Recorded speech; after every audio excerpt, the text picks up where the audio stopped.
ವಡಗೇರಿ ತಾಲೂಕಿನ ಯಾದಗಿರಿ ಮತಕ್ಷೇತ್ರದ ವ್ಯಾಪ್ತಿಗೆ ಬರ್ತಕ್ಕಂಥ ಗುಂಡೇಕಲ್ ಗ್ರಾಮದಲ್ಲಿ ಈ ಹಿಂದೆ ಸ್ವಚ್ಛತೆ ಆಗಬೇಕು, ತಗ್ಗುಗುಂಡಿಗಳಲ್ಲಿ ನೀರು ನಿಂತಿದೆ, ಸಾಂಕ್ರಾಮಿಕ ರೋಗದ ಭೀತಿಯಲ್ಲಿ ಇರ್ತಕ್ಕಂಥ ಜನರಿಗೆ ಶುದ್ಧ ಕುಡಿ ನೀರು ಸಿಗಬೇಕಂತಕ್ಕಂಥದ್ದು ಪ್ರತಿಭಟನೆ ಮಾಡಿದ್ರು ಕೂಡ ಇಲ್ಲಿವರೆಗೆ ಏನದ ಗ್ರಾಮ ಪಂಚಾಯತಿ ಮತ್ತು ತಾಲೂಕು ಪಂಚಾಯತ್ ಅಧಿಕಾರಿಗಳ ಕಳ್ಳಾಟದಿಂದ ಇಲ್ಲಿವರೆಗೆ ಆ ಊರಿಗೆ ಭೇಟಿ ನೀಡೋದು ಸಮಸ್ಯೆ ಬಗೆಹರಿಸದಿರ್ತಕ್ಕಂಥದ್ದು ದುರದೃಷ್ಟಕರ. ಆದ ಕಾರಣ ಗ್ರಾಮದವರು ಸುಮಾರು 10ರಿಂದ 12 ಗ್ರಾಮದ ಹಳ್ಳಿಗಳ ಜನಗಳನ್ನು ಪ್ರತಿಭಟನೆ ಮಾಡಿದರೂ ಕೂಡ ಎಚ್ಚೆತ್ತುಕೊಂಡಿಲ್ಲ ಅಲ್ಲಿ ಆ ವಡಗೇರಿ ತಾಲೂಕಿನ ವ್ಯಾಪ್ತಿಯಲ್ಲಿ ಬರ್ತಕ್ಕಂಥ ಅಧಿಕಾರಿಗಳು. ಅದಕ್ಕಾಗಿ ಜಿಲ್ಲಾ ಪಂಚಾಯತ್ ಸಿಒ ಅವರಿಗೆ ಖುದ್ದಾಗಿ ಮನವಿ ಸಲ್ಲಿಸಿ ತಾವೇ ಗ್ರಾಮಕ್ಕೆ ಭೇಟಿ ನೀಡಿ ಅಲ್ಲಿ ಪರಿಶೀಲನೆ ಮಾಡಿ ತಪ್ಪಿತಸ್ಥರ ಮೇಲೆ ಕಠಿಣ ಕ್ರಮ ಕೈಗೊಳ್ಳಬೇಕು.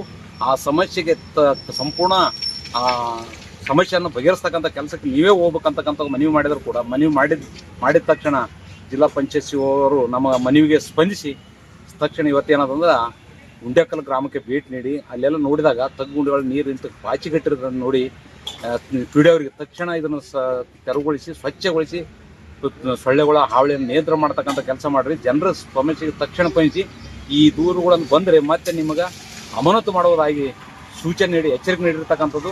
ಇದು ನಮ್ಮ ಹೋರಾಟಕ್ಕೆ ಸ್ಪಂದಿಸಿರ್ತಕ್ಕಂಥ ಜಿಲ್ಲಾ ಪಂಚಾಯತ್ ಸಿಒ ಅವರಿಗೆ ನಾವು ಧನ್ಯವಾದ ಹೇಳೋಕ್ಕೆ ಇಷ್ಟಪಡ್ತೀನಿ. ಕೆಳಮಟ್ಟದ ಅಧಿಕಾರಿಗಳು ಸರಿಯಾಗಿ ಮಾಡಿ ಇದನ್ನು ಸಂಪೂರ್ಣ ಕಾಮಗಾರಿ ಮುಗಿಸಿ ಮತ್ತೆ ಸಿಸಿ ರಸ್ತೆ ಚರಂಡಿ ಮಾಡಿದರೆ ಸರಿ, ಮಾಡಲಿಲ್ಲ ಅಂದ್ರೆ ಮತ್ತೆ ನಮ್ಮ ಹೋರಾಟ ಮುಂದುವರಿಸುವುದಾಗಿ ಎಚ್ಚರಿಕೆ ನೀಡ್ತಿದ್ದೇನೆ. ಯಾದಗಿರಿ ಜಿಲ್ಲೆಯ ವಡಗೇರಿ ತಾಲೂಕಿನ ವ್ಯಾಪ್ತಿಯಲ್ಲಿ ಬರ್ತಕ್ಕಂಥ ಗುಂಡೇಕಲ್ ಗ್ರಾಮ ಎಂಬಲ್ಲಿ ಸಾಕಷ್ಟು ಮಳೆಯಿಂದಾಗಿ ನೀರು ನಿಂತಿಗೆಸಿಂದ ಎಲ್ಲ ಮಕ್ಕಳಿಗೆ ಮುದುಕರಿಗೆ ಎಲ್ಲ ವಯಸ್ಕರಿಗೆ ತಿರುಗಾಡಲಾರ್ದಂತ ಪರಿಸ್ಥಿತಿ ಬಂದು ಇದರ ಬಗ್ಗೆ ಪಂಚಾಯತಿ ಅವರಿಗೆ ಮಾಹಿತಿ ನೀಡಿದ್ರು ಸಹ ಏನು ತಲೆ ಕೆಡಿಸ್ಕೊಳ್ಳಾರ ಸಲುವಾಗಿ ನಾವು ಉಮೇಶ್ ಮುದ್ನಾಳ್ ಅವರ ನೇತೃತ್ವದಲ್ಲಿ ಅವರ ಸಹಾಯದಿಂದ ನಮಗೆ ಒಂದು ಪರಿಹಾರ ದೊರಕಿತ್ತು. ಯಾದಗಿರಿ ಜಿಲ್ಲೆ ವಡಗೇರಿ ತಾಲೂಕಿನ ವ್ಯಾಪ್ತಿಗೆ ಬರುವ ಗುಂಡೇಕಲ್ ಗ್ರಾಮದಲ್ಲಿ ಮೂಲ ಸೌಕರ್ಯ ಇಲ್ಲದ ಕಾರಣ ಉಮೇಶ್ ಮುದ್ನಾಳ್ ಸರ್ ಅವರ ನೇತೃತ್ವದಲ್ಲಿ ಈ ಹಿಂದೆ ಪ್ರತಿಭಟನೆ ಮಾಡಲಾಯಿತು.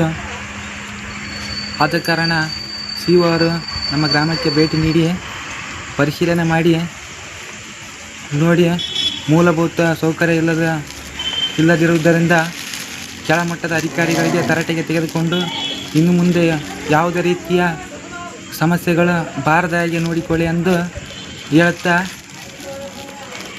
ಕೆಳಮಟ್ಟದ ಅಧಿಕಾರಿಗಳಿಗೆ ಎಚ್ಚರಿಕೆ ನೀಡಿದ್ದಾರೆ.